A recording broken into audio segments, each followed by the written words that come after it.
بسم الله الرحمن الرحيم إن الحمد لله نحمده ونستعينه ونستغفره ونعوذ بالله من شرور أنفسنا ومن سيئات أعمالنا من يهده الله فلا مضل له ومن يضلل فلا هادي له وأشهد أن لا إله إلا الله وحده لا شريك له وأشهد أن محمدا عبده ورسوله صلى الله عليه وعلى آله وصحبه أجمعين اللهم لا علم لنا إلا ما علمتنا اللهم علمنا ما ينفعنا وزدنا علما وأصلح لنا شأننا كله ولا تكلنا إلى أنفسنا طرفة عين فالسلام عليكم ورحمة الله وبركاته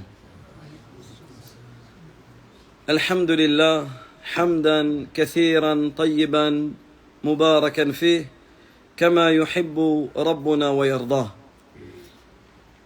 فكما قلت لكم ونعيد هذه الوصية أننا ينبغي علينا أن نشكر الله تبارك وتعالى لهذه النعمة العظيمة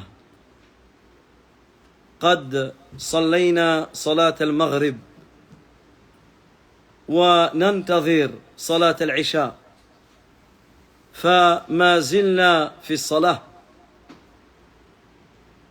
Nous remercions Allah tabaraka wa ta'ala pour ses nombreux bienfaits.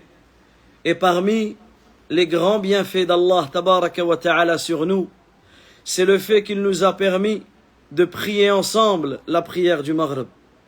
Cette prière magnifique, cette prière qui a été légiférée de réciter à voix haute. Et le fait que l'imam récite dans le Maghrib, dans le Isha, dans le Fajr, les sourates à voix haute, cela a un objectif, c'est de méditer. C'est de méditer sur la parole d'Allah tabaraka wa ta'ala. Et c'est ce que nous allons faire par la permission d'Allah Azza wa Jal dans cette assise. Et nous allons ensemble rester jusqu'au Isha.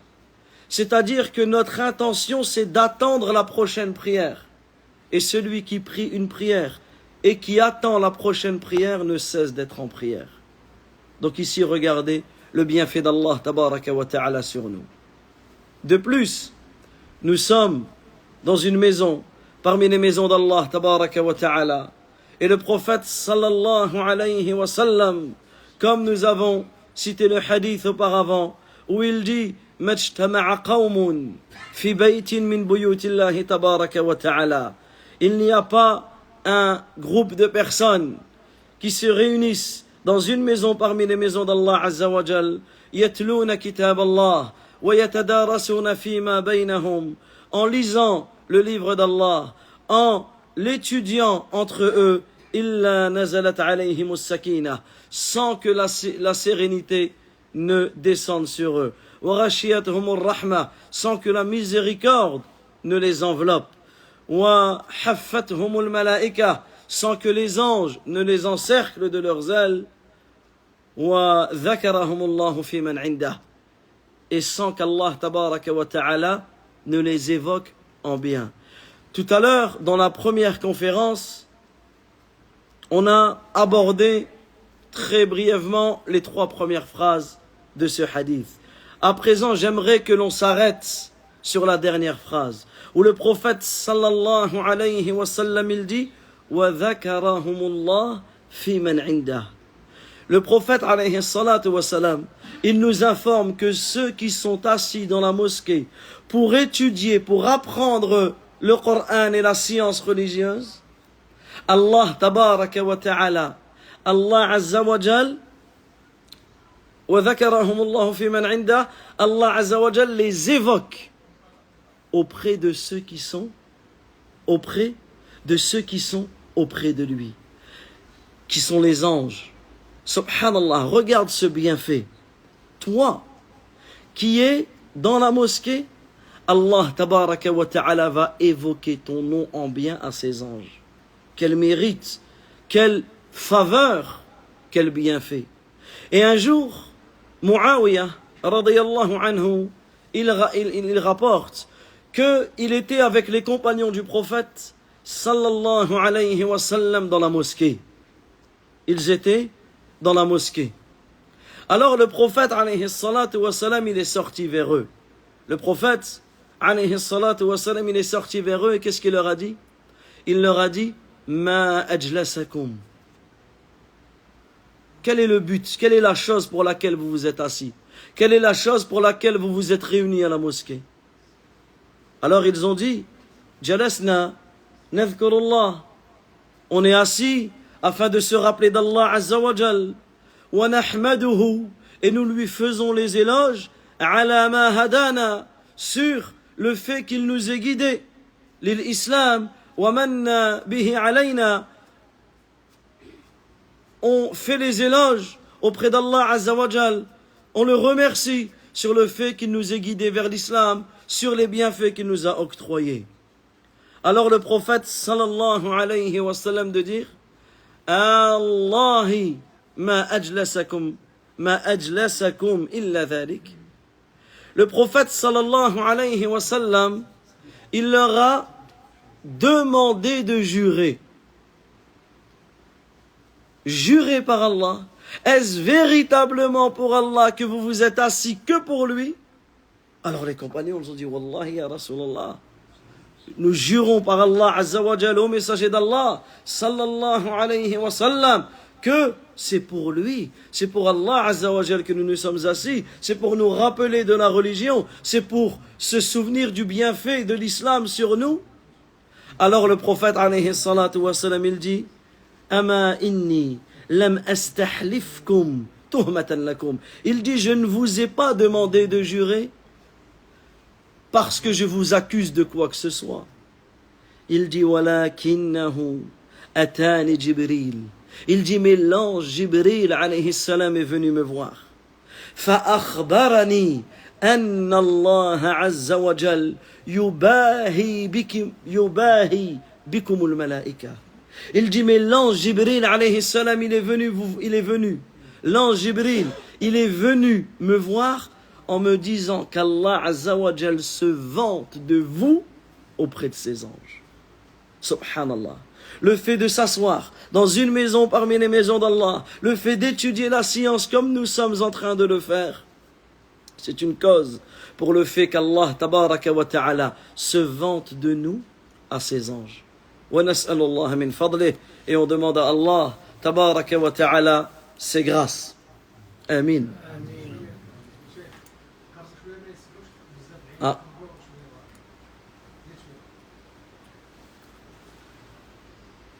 Donc, nous reprenons là où nous nous étions arrêtés. Le sujet de tout à l'heure, c'était l'importance, yani makanatu tawhid fi hayat al-muslim, l'importance du tawhid, de l'unicité d'Allah Azza wa Jal dans la vie du musulman.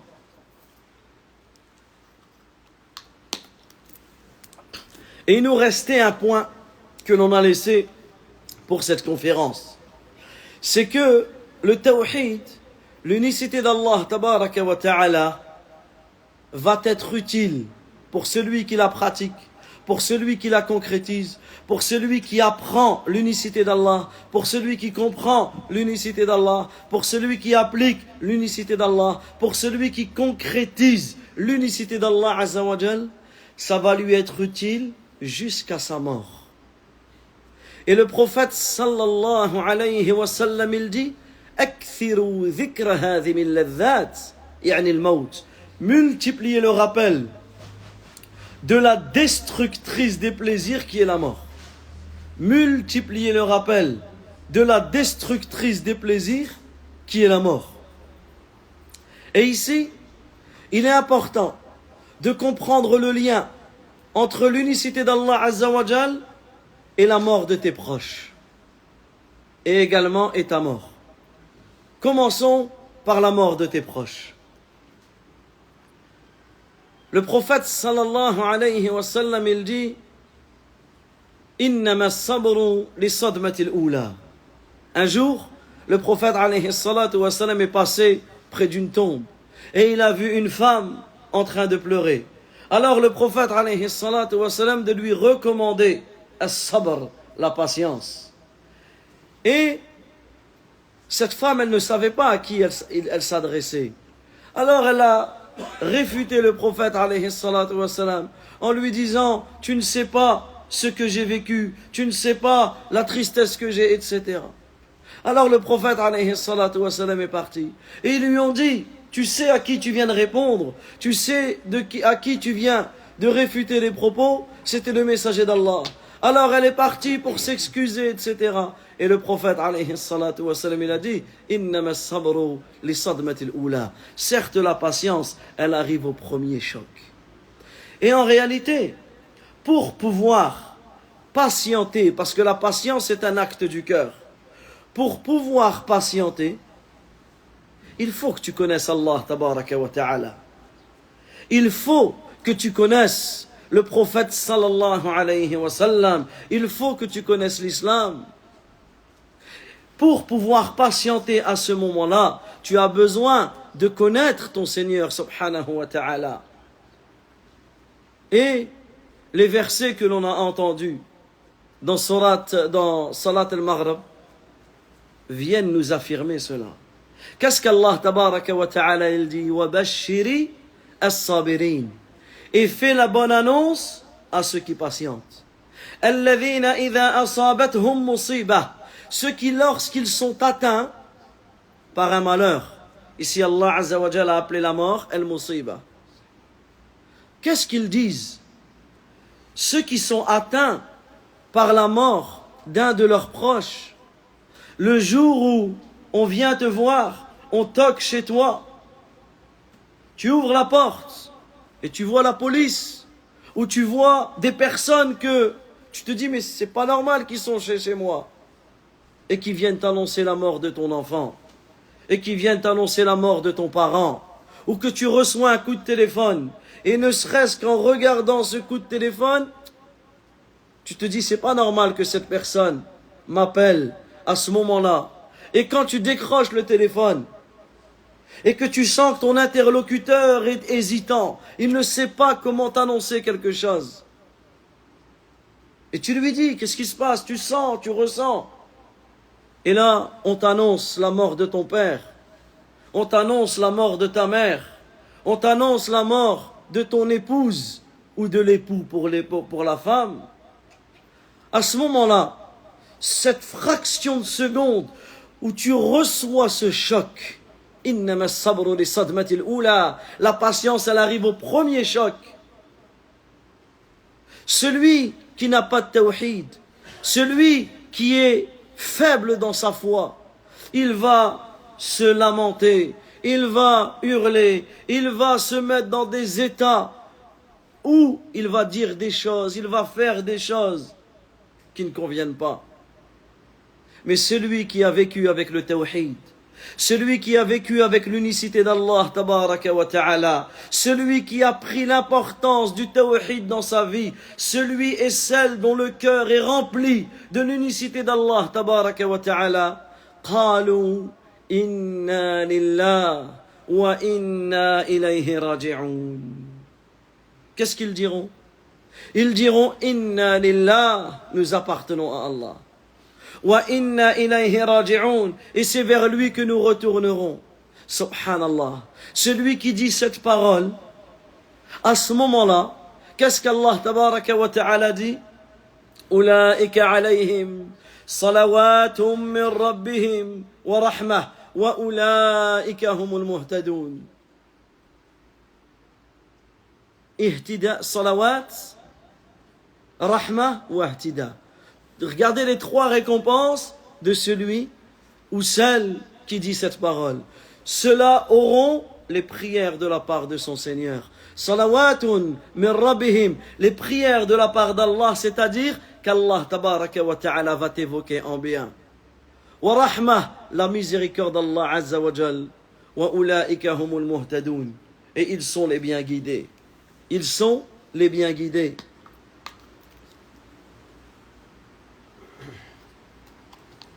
Et cette parole, Cette parole, tu te dois de la comprendre. Cette parole, lorsque tu vas la comprendre et lorsque ton cœur va être rempli de connaissance d'Allah tabaraka wa ta'ala, du prophète sallallahu alayhi wa sallam et de la religion dans ton cœur, tu réussiras à prononcer cette parole. À prononcer cette parole au moment de la mort de ton proche. Que dire que lorsque on t'annonce la mort de ton enfant que tu as vu naître, ton enfant que tu as espéré, ton enfant que tu as aimé, ton enfant que tu as chéri, ton enfant que tu as éduqué, on t'annonce la mort de ton enfant. Quelle grosse et grande épreuve, quelle difficulté pour le parent. Alors écoutez ce que nous dit le prophète sallallahu alayhi wa sallam. Il dit إِذَا مَاتَ وَلَدُ الْعَبْدِ, lorsque l'enfant du serviteur meurt, فيقول الله جل وعلا لملائكته, Allah tabaraka wa ta'ala dit à ses anges, أَقَبَضْتُمْ وَلَدَ عَبْدِي, avez-vous repris l'âme de l'enfant de mon serviteur? فيقولون نعم, alors les anges disent oui. أَقَبَضْتُمْ ثَمَرَةَ فُؤَادِي, avez-vous pris le fruit de son cœur? أَقَبَضْتُمْ ثَمَرَةَ فُؤَادِي, avez-vous pris le fruit de son cœur? فَيَقُولُونَ نَعَمْ, alors les anges ils disent oui. فَيَقُولُ اللَّهُ جَلَّ وَعَلَى لِمَلَائِكَتِهِ وَمَاذَا قَالَ عَبْدِي, alors Allah Azza wa Jal il dit à ses anges, alors qu'il le sait mieux qu'eux, subhanahu wa ta'ala, Allah Azza wa Jal il dit وَمَاذَا قَالَ عَبْدِي, et qu'est-ce que mon serviteur a dit? Subhanallah. Qu'est-ce que mon serviteur a dit? Alors les anges ils disent Hamidaka wastarja'. Il a dit Alhamdulillah et il a dit Inna lillah wa inna ilayhi raji'un. Il a dit Alhamdulillah, toutes les éloges reviennent à Allah Azza wa Jal et nous appartenons à Allah et c'est vers lui que nous retournerons. فيقول الله جل وعلا لملائكته ابنوا لعبدي بيتا في الجنة وسموه بيت الحمد. Allah Azza wa Jal dit, construisez pour mon serviteur une maison dans le paradis et appelez-la la maison de la louange. Baytul Hamd. Donc regarde, à ce moment-là, au moment où tu as ce choc-là, tu dis cette parole qui est remplie de tawhid. Inna lillah, nous appartenons à Allah. Naam, nous appartenons à Allah Azza wa Jal. Tes enfants ne t'appartiennent pas, tes parents ne t'appartiennent pas, tes proches, tes bien-aimés ne t'appartiennent pas. Inna lillah, nous appartenons à Allah. Wa inna ilayhi raji'un, et c'est vers lui que nous retournerons.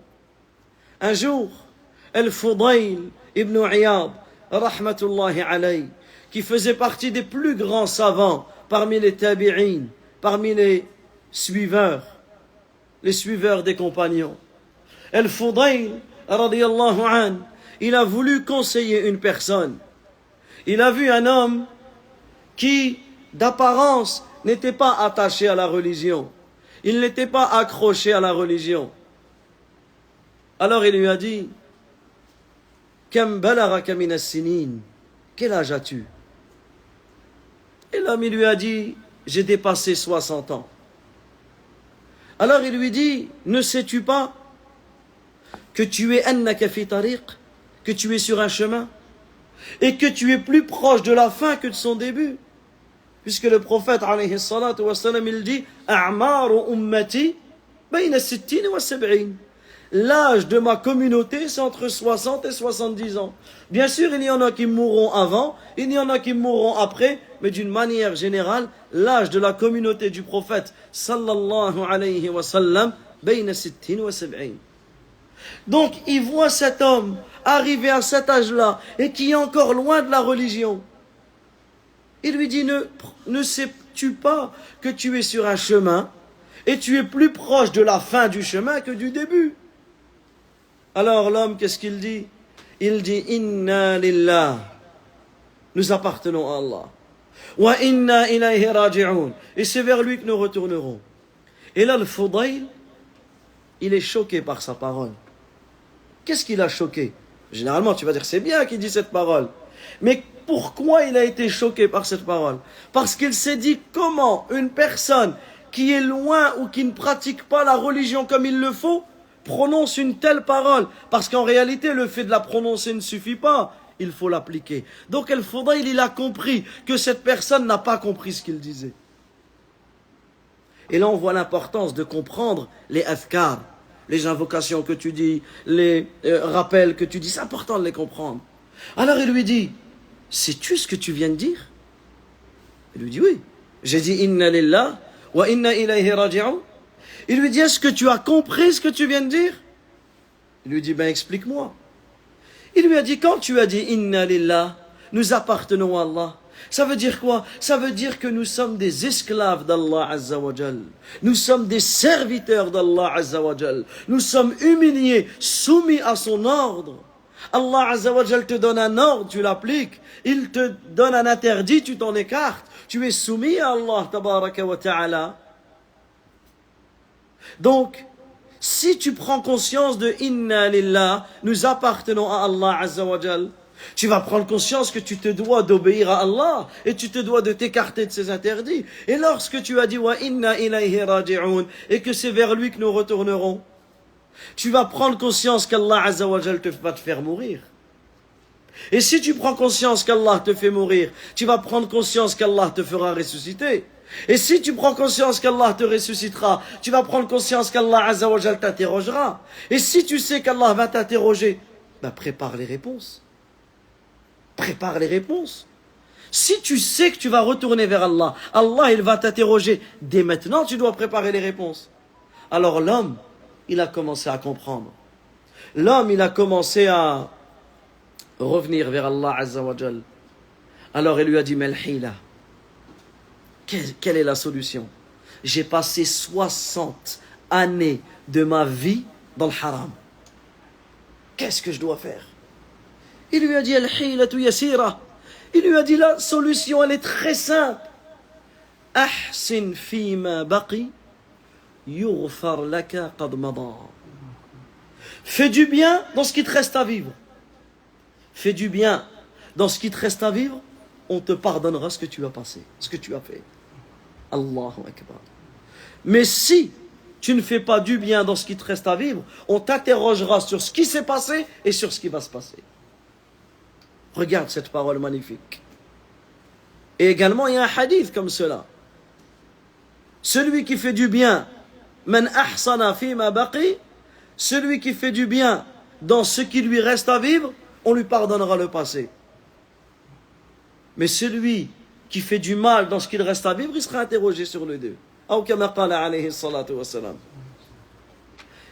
Et là, ici, on prend conscience de l'importance du tawbah, du repentir. Al-inaba, al-ruju' ila Allah Azza wa Jal. Le fait de revenir vers Allah Azza wa Jal. Subhanallah, il y a un verset du Coran. Il y a un verset du Coran qui doit tous nous faire prendre conscience. Un verset très simple, mais très lourd en sens. Allah Azza wa Jal, il dit Fafirru ila Allah. Fuyez vers Allah. Généralement, quand tu fuis quelque chose, ce que tu as fui, tu le laisses où? Derrière toi ou devant toi? Tu fuis, donc tu le laisses derrière. Tu fuis loin, mais pas vers Allah. Là, tu fuis vers Allah Azza wa Jal. Fafirru ila Allah. Fuis vers Allah. Écoutez ce qu'il dit, écoutez ce que Allah Azza wa Jal dit dans le sens du verset de Surat Zumar.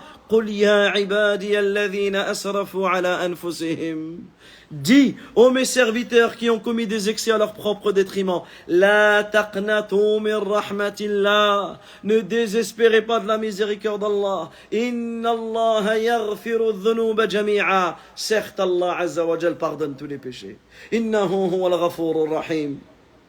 Il est le grand pardonneur, le tout miséricordieux. Celui qui connaît le tawhid, l'unicité d'Allah Azza wa Jal, il va savoir qu'Allah subhanahu wa ta'ala, il accepte le repentir. Ahsin fima baqi. Retiens cette règle en or. Ahsin fima baqi. Fais du bien dans ce qui te reste à vivre. Et subhanallah, médite avec moi. Ce qui te reste à vivre. Ce qui te reste à vivre. Qui sait ici ce qui nous reste à vivre? Vous savez ce qu'il disait l'imam al-Shafi'i, rahmatullahi alayhi? Tazawwad min at-taqwa. فإنك لا تدري إذا جن ليل هل تعيش إلى الفجر. Approvisionne-toi de la piété, car en réalité tu ne sais pas. Lorsque la nuit tombe, est-ce que tu vas vivre jusqu'au matin? Regardez là, la nuit qui tombe. On ne sait pas si on va revoir le jour. Tu ne sais pas. كما يقول الشاعر الموت يأتي بغتة والقبر صندوق العمل. Qu'est-ce qu'il disait le poète? Ali, va voir les chaussures.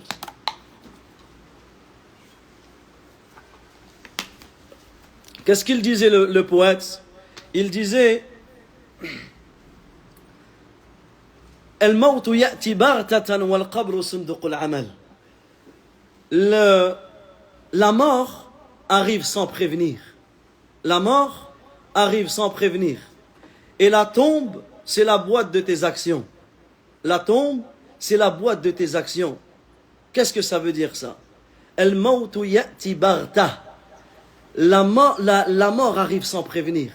Ça veut dire qu'entre toi et le paradis ou l'enfer, il y a quoi? Il n'y a que la mort. Entre toi et le paradis ou l'enfer, il y a quoi? Il n'y a que la mort. Le prophète sallallahu alayhi wa sallam, qu'est-ce qu'il dit? Il dit إنما القبر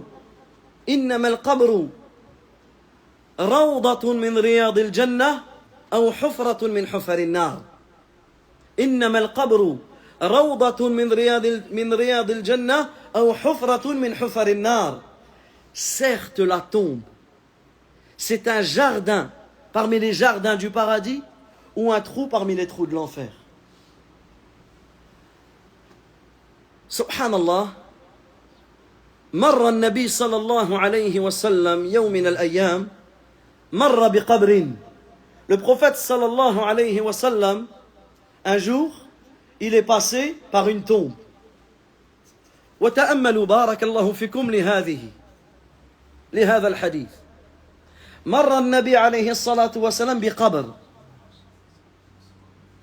ونظر، يعني توقف ونظر إلى هذا القبر وبكى بكاء شديدا. ثم قال لأصحابه عليه الصلاة والسلام لمثل هذا اليوم فأعدوا. لمثل هذا اليوم فأعدوا. Un jour, le prophète sallallahu alayhi wa sallam, il est passé près d'une tombe. Il est passé près d'une tombe. Qu'est-ce qu'il a fait? Il s'est arrêté. Il s'est arrêté. Il a regardé longuement cette tombe et il s'est mis à pleurer. Rasulullah sallallahu alayhi wa sallam, le messager d'Allah alayhi salatu wa sallam, il a regardé une tombe, il s'est mis à pleurer. Il s'est mis à pleurer. Alors que nous, malheureusement, c'est quoi notre comportement lorsqu'on est dans les cimetières? Quand il y a une janaza, il y a un enterrement, le cimetière c'est devenu le salon de thé. Et on est là et ça discute et ça rigole, alors que la famille elle est en train d'enterrer son père. Et les gens ils sont là en train de se faire la bise, en train de rigoler, en train de parler du dernier match. Wallahu musta'an. Aujourd'hui malheureusement dans nos funérailles, c'est devenu un grand souci, c'est le rafla, la négligence. Un jour, je m'occupais d'un groupe d'enfants. Et parmi eux, il y avait un enfant de 10 ans. Cet enfant, et j'avais pris ces enfants, je les avais pris en séjour. Et un jour, cet enfant, qui s'appelait Zaki, rahmatullahi alayhi, qui a 10 ans, un jour il vient me voir, il me dit, Yassine, je peux te parler? Je dis oui. Il me dit, ça veut dire quoi être handicapé? Je le prends à part et je lui dis, pourquoi tu me poses cette question? Il me dit, parce que j'ai entendu mes parents parler avec le médecin. Et le médecin, il a dit que j'allais devenir handicapé. Alors avant de lui répondre, je voulais parler à ses parents. Donc je lui ai dit, écoute, je dis, là on a une sortie. Viens, on fait la sortie en vélo, et on en rediscutera. Je ne peux pas répondre comme cela. Parce que je ne sais pas qu'est-ce qu'il a. Alors on attend de rentrer, et je vais voir son père. Et je lui explique. Son père, il me dit, Naam. Il me dit, il n'est pas handicapé, mon fils. Il dit, mon fils, il a le cancer. Ce petit a été foudroyé par un cancer. En quelques semaines, il est mort. 1 ou 2 jours avant qu'il meure, je vais le voir à l'hôpital. Je vais lui rendre visite. Je vais le voir à l'hôpital et qu'est-ce qu'il me dit? Subhanallah, il était dans un état. Et il me reconnaît, et la joie dans ses yeux. Il me dit, Alhamdulillah Yassine, tu es venu. Et on discute un peu. Et je prends sa main, je lui dis, Inch'Allah, je reviens demain ou là. Et ensuite, je vais s'en aller à la mosquée. Et je vais prier à la mosquée. Et je rencontre un frère. Il me dit, Yassine, ça va? Il me dit, t'es au courant pour Zaki? Je dis, non, j'ai été le voir tout à l'heure. Ou là, hier, ou... Il me dit, Matt, il me dit, il est mort. Son père, c'était le mu'adhin de notre mosquée. Moi, la première chose que je veux, c'est aller voir son père. Aller voir son père. Ce lien fort que j'avais avec ce père et avec ce fils. J'ai besoin d'aller voir ce père. J'ai besoin de discuter avec lui. Je prends la voiture, je vais chez lui. Je rentre dans la maison. Je vois tous les hommes, tous les frères, en train de manger, en train de parler, en train de discuter, en train de rigoler. Moi, en fait, j'étais comme dans un... Vous avez vu cette scène où, en fait, c'est comme si t'entends pas. J'étais perturbé. Tant que j'ai pas vu son père, je peux pas passer à autre chose. Et je les regarde, et ils me regardent. Ah, Yassine, machallah, viens et tout, tiens. Il y en a, ils me proposent même une assiette avec des merguez, avec... Ah, subhanallah. Et moi, je les regarde tout bête, en fait. Et je leur dis, il est où le père? Il me dit, je sais pas, moi, il doit être dans la cuisine. Effectivement, il était dans la cuisine. Et je vais voir ce père. Et il était abattu, abasourdi. Il était en train de servir les gens. Subhanallah, j'ai pris l'assiette. Je l'ai mis de côté. C'est pas à toi de faire ça. C'est pas le moment. J'ai regardé les frères. Réveillez-vous. C'est pour lui qu'on doit faire à manger. C'est pas à lui de nous servir à manger ou de nous faire à manger. Aujourd'hui, malheureusement, on passe près des tombes, on passe dans des cimetières, mais en fait, rien. Il n'y a rien. C'est que les pieux prédécesseurs, tu voyais plusieurs jours sur leur visage qu'ils avaient fait une janaza. Plusieurs jours sur leur visage, tellement ils étaient impactés. Regardez le prophète sallallahu alayhi wa sallam, à qui Allah azza wa jalla a pardonné ses péchés passés et futurs, à qui Allah azza wa jalla a réservé le plus haut degré du paradis, c'est pour le prophète sallallahu alayhi wa sallam. Il passe près d'une tombe et il pleure. Et qu'est-ce qu'il dit? C'est pour ce jour-là qu'il faut se préparer. C'est pour ce jour-là qu'il faut se préparer. Naam. C'est pour ce jour-là qu'il faut se préparer. La mort arrive sans prévenir. Tu ne sais pas où tu vas mourir. Quand tu vas mourir. Et comment tu vas mourir. Il y a 2 jours,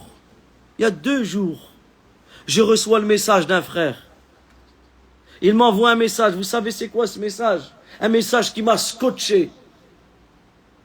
Il m'a dit, Yassine, mon épouse, elle a 39 ans, sa femme. Mon épouse est partie dormir, elle ne s'est pas réveillée. Je viens de la trouver morte dans mon lit. 39 ans. Qu'est-ce que tu dis avant de dormir? Bismikallahumma amout wa ahya. C'est en ton nom, ya Allah, que je meurs et que je vis. Al-naum akhul maut. La mort, le sommeil, c'est le petit frère de la mort, la petite mort. Qu'est-ce que tu dis quand tu te réveilles? Alhamdulillahi alladhi ahyani ba'dama amatani wa ilayhi an-nushur. Les éloges sont à Allah qui m'a fait vivre après m'avoir fait mourir. Et c'est vers lui que nous retournerons. Dans tous les cas, même si tu as encore un peu de vie, c'est vers Allah Azza wa Jal que tu vas retourner. Donc en réalité, c'est cette mort que tu dois préparer. C'est cette mort que tu dois préparer. Et le meilleur moyen de préparer sa mort, c'est quoi? Le tawhid. Man kana akhiru kalamihi la ilaha illallah dakhala al-jannah. Celui dont la dernière parole c'est la ilaha illallah entrera au paradis.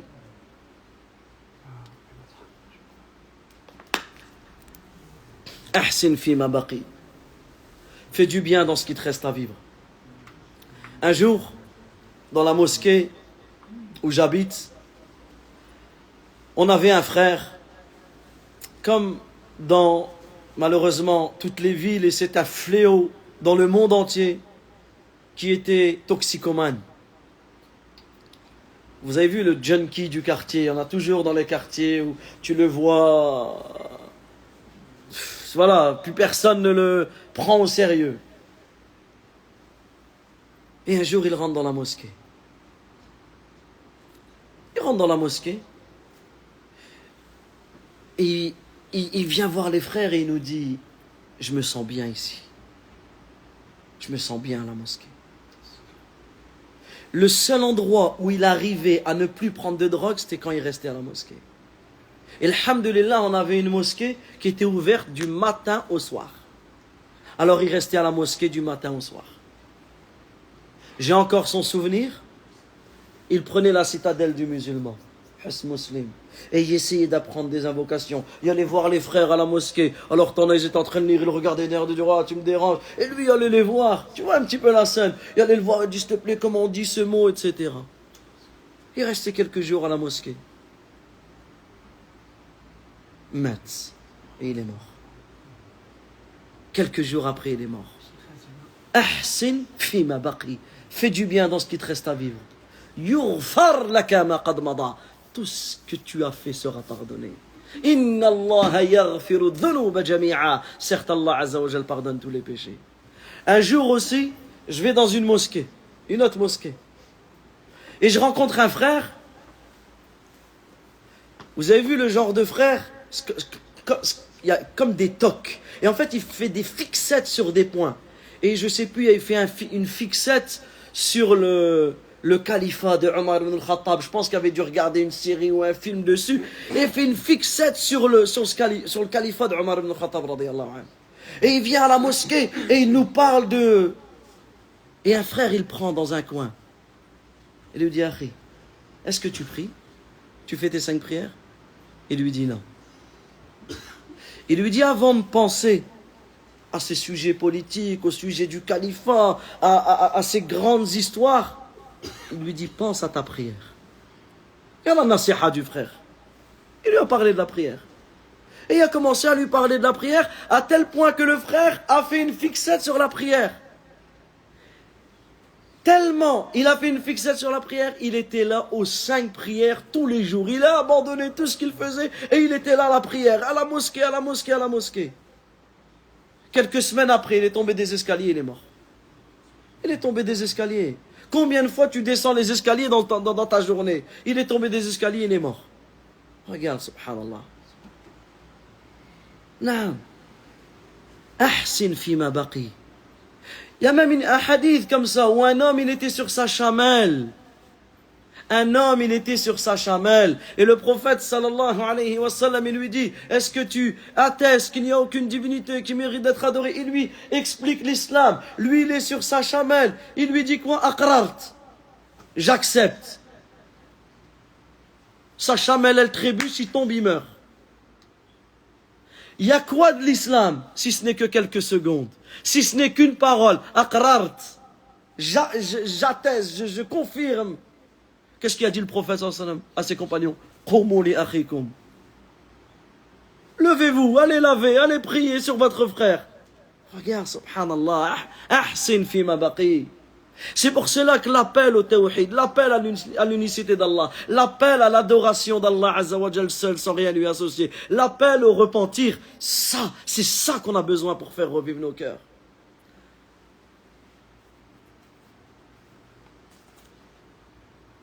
إنما القبر روضة من رياض الجنة أو حفرة من حفر النار. Certes, la tombe, c'est un jardin parmi les jardins du paradis ou un trou parmi les trous de l'enfer. Qu'est-ce qu'il y a entre toi et le jardin du paradis, ou entre la personne qu'Allah Azza wa Jal nous en préserve et le trou de l'enfer, si ce n'est que la mort? Ça veut dire que tu meurs dans une heure, tu es dans ta tombe. Ça y est. C'est ça la prochaine étape. Et là, on va voir le lien entre le tawhid et la première nuit que tu vas passer dans ta tombe.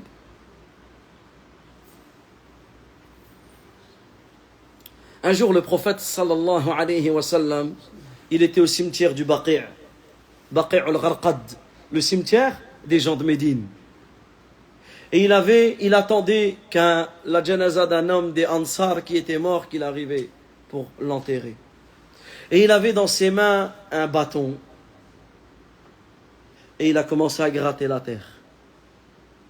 ثم رفع رأسه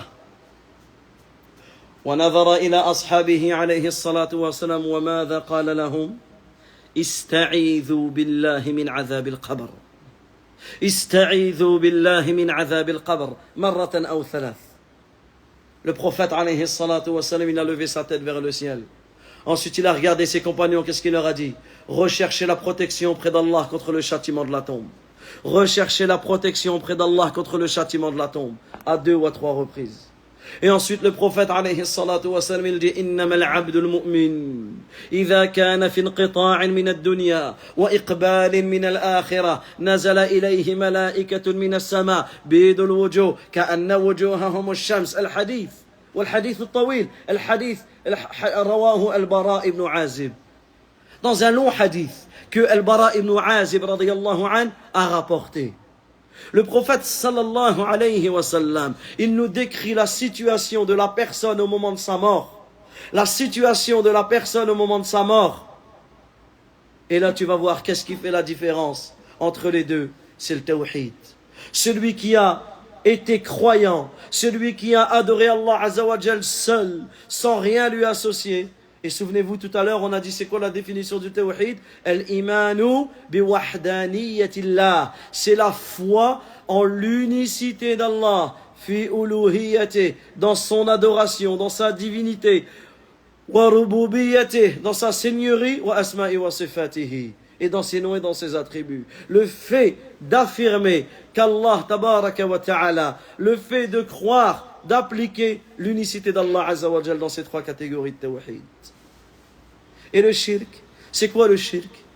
Taswiyatu ghayrillah billah fi shay'in min khasa'isillah fi uluhiyati wa rububiyyati wa asma'i wa sifati. C'est quoi le shirk? C'est le fait de donner un égal à Allah.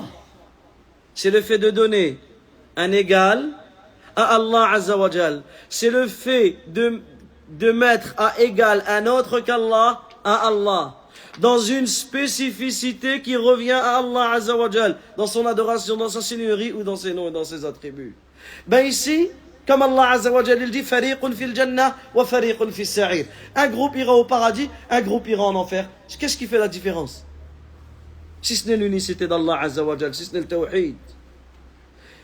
Et ici, le prophète sallallahu alayhi wa sallam, il dit innama al-abd al-mu'min. Certes, le serviteur croyant, إذا كان في انقطاع من الدنيا, lorsqu'il est prêt à s'écarter lorsqu'il est prêt إذا كان في انقطاع من الدنيا, lorsqu'il est prêt à quitter cette dunya, وإقبال من الآخرة, lorsqu'il est prêt à accueillir ce monde.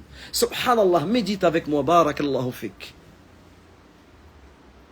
تأمل مليا معي بارك الله فيك عن هذه الحال حالة الاحتضار. Médite sur ce moment que l'on appelle le moment de l'agonie, où tu es entre la vie et la mort, où toi, ça y est, tu prends conscience que tu es en train de quitter cette vie et que tu es en train d'accueillir l'autre vie. Ceux qui sont autour de toi, ils essayent de te masser, ils essayent d'appeler les pompiers, ils essayent de te réveiller, ils essayent de te pousser. Mais ça y est, toi tu es parti. Toi tu commences à partir. À ce moment-là, nazala ilayhi malaikatun minas sama.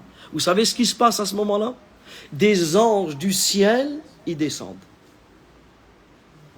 Ces anges ne sont pas pareils pour tout le monde.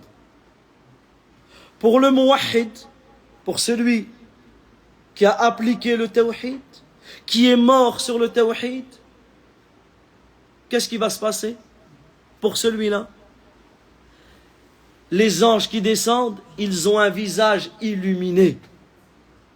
Nazala ilayhi malaikatun minas sama bidul wujuh. Un visage illuminé, un visage éclairant, aussi illuminé que la lumière du soleil. Aussi illuminé que la lumière du soleil. Lui, il va voir ces anges-là. Mais pour celui qui n'a pas appliqué le tawhid, pour celui qui est tombé dans le shirk, pour le mushrik, pour celui qui n'a pas suivi les préceptes de la religion, soudul wujuh, les anges, ils ont un visage terrifiant, obscur. Ils ont un visage terrifiant, obscur. وهذه الملائكة يجلسون عند مد البصر. Et ces anges, ils viennent s'asseoir où? À la limite de ton champ visuel. Si tu regardes par là, tu les vois par là. Si tu regardes par là, tu les vois par là. وينتظرون. وماذا ينتظرون؟ ينتظرون مجيء ملك الموت. Ils attendent. Qu'est-ce qu'ils attendent? Ils attendent que l'ange de la mort, il vient. Ils attendent que l'ange de la mort, il arrive. Et l'ange de la mort, il arrive, qu'est-ce qu'il dit? يجلس عند رأسك. Il vient s'asseoir au niveau de ta tête. Vous savez ce qu'il dit, l'ange de la mort? يا أيتها النفس المطمئنة اخرجي إلى مغفرة من الله ورضوان. Pour celui qui a appliqué le tawhid, l'ange il lui dit: ô toi l'âme apaisée, sors de ce corps pour gagner la satisfaction d'Allah, le pardon d'Allah. Alors l'homme, elle sort, telle la goutte tombe du réservoir. Mais celui qui n'a pas appliqué le tawhid, vous savez ce qu'il lui dit l'ange? Ya ayyatuha an-nafsul khabitha, ô toi la mauvaise âme, ukhruji ila sakhatin min Allah wa ghadab. Sors de ce corps pour obtenir la fureur et la colère d'Allah tabaraka wa ta'ala. Pour obtenir la fureur et la colère d'Allah azza wa jal. Alors l'âme, elle ne veut pas sortir. L'âme, elle court partout et l'ange, il arrache violemment. Il reste combien de temps pour l'adhan? 5 minutes.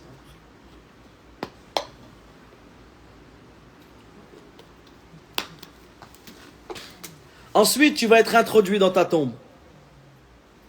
C'est quoi les premières questions qui nous seront posées? Si c'est le tawhid. Man rabbuk? Quel est ton Seigneur? Ça veut dire quoi, quel est ton Seigneur? C'est pas simplement quel est ton Seigneur, c'est quel est le Seigneur que tu as unifié, quel est le Seigneur que tu as adoré. Celui qui n'a pas appliqué le tawhid, celui qui est loin du tawhid, qu'est-ce qu'il va répondre? Vous savez ce qu'il va répondre? Ma adri, la adri, je ne sais pas. J'ai entendu des gens dire et j'ai dit. Ma dinouk, quelle est ta religion? Man hadha ar-rajul alladhi bu'itha fikum, quel est cet homme qui vous a été envoyé? Regarde le tawhid jusqu'à dans ta tombe. Regarde le tawhid jusqu'à dans ta tombe. Et ici, pour celui et celle qui veulent connaître comment répondre à ces questions, le jour où tu seras dans ta tombe, je vous conseille un livre magnifique que l'on appelle Al-Usulu Al-Thalatha, les 3 fondements.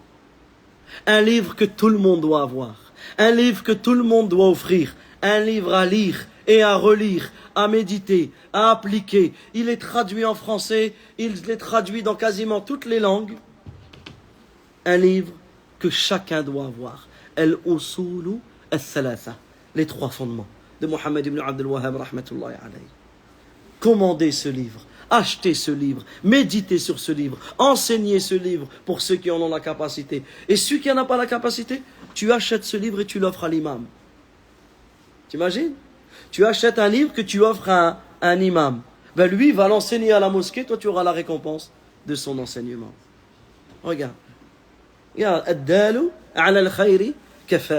Celui qui indique un bien, on aura la même récompense. Il y a tellement de choses à dire, mais alhamdulillah, il y a bien plus important qui est la prière du Isha qui va arriver. Donc on clôture ici pour cette journée. Et bi'idhnillah, on reprend demain. Demain, Inch'Allah, après l'Asr, on fera le lien entre Suratul Fatiha et tout ce que l'on a dit. On donnera quelques éléments de réponse demain après l'Asr. Et demain après le Maghrib, Inch'Allah, entre le Maghrib et l'Isha, on fera un muhadara tatbiqiyya. On fera une conférence mais pratique. Comment?